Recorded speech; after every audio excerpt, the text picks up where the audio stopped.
Yesterday, PersonHuman42 verified Spectre, a new top 3 that looks absolutely stunning. This level, hosted by Xander and inspired by Zodiac, it's not technically a sequel or a remake, has been in the works for a ridiculously long time, and I'm genuinely so happy that it's finally released. It's likely to place somewhere in the top 3 soon. And may I just say, it's really nice to see a new top 3 verified without any huge drama. It's not that hard. But today I wanted to quickly explain why I think that this is a perfect example of a good remake or sequel, even though technically the level isn't either of those. To my knowledge, the host has only ever said that it's heavily inspired by Zodiac. Do with that information what you will, I don't know, make a headcanon, I don't care. In terms of the level standalone, I think it's peak and there's not really much else to say. If you enjoyed today's video, don't forget to like and subscribe, and without further ado, let's get into the video. So if we're evaluating this as sort of like a remake or a sequel to Zodiac, we're mostly comparing the style, theme, and just decoration overall, because of course there are sequels and remakes with completely different gameplay but just use the exact same theme, maybe to like reinterpret the original concept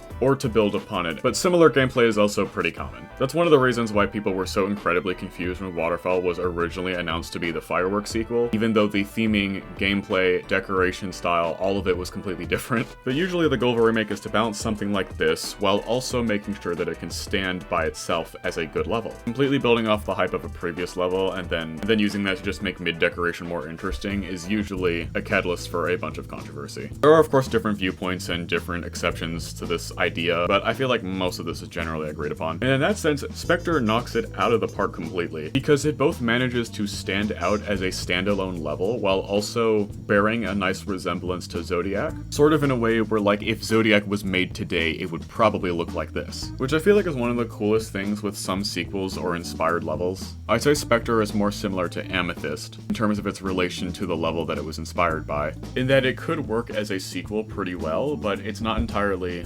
bound to that idea, leaving the respective hosts to have creative freedom over the project without having to conform to everything about the original level. But just like how I personally think Amethyst would make a pretty cool sequel to The Golden, I think Spectre makes a really good sequel to Zodiac, and despite the fact that it's not a sequel and never really was meant to be, if it was, I do think this level would be a very good example on how to take inspiration from a level while changing or building the original concept, so that you can still tell what level it was inspired by, but also it does its own thing. So yeah, that's it for today's video. Very, very short. I'm just incredibly swamped with a bunch of IRL stuff, so I have not been able to upload very consistently, as I'm sure you've been able to tell. I do have some big videos planned for October, but it is a daily struggle for me to find time, so I do apologize for that. So yeah, just a smaller video to hold you guys over until some of the bigger projects are finished. I don't know, I just wanted to talk a little bit about Spectre because I think it's such a cool level. Congratulations to PersonHuman42 for verifying this beast, and for Xander for hosting such an amazing level. He's come a long way from showcasing Zodiac. If you want me to upload before you hit your 40s, please remember to like, subscribe. Thank you all so much for watching, and I will see you all in the next one.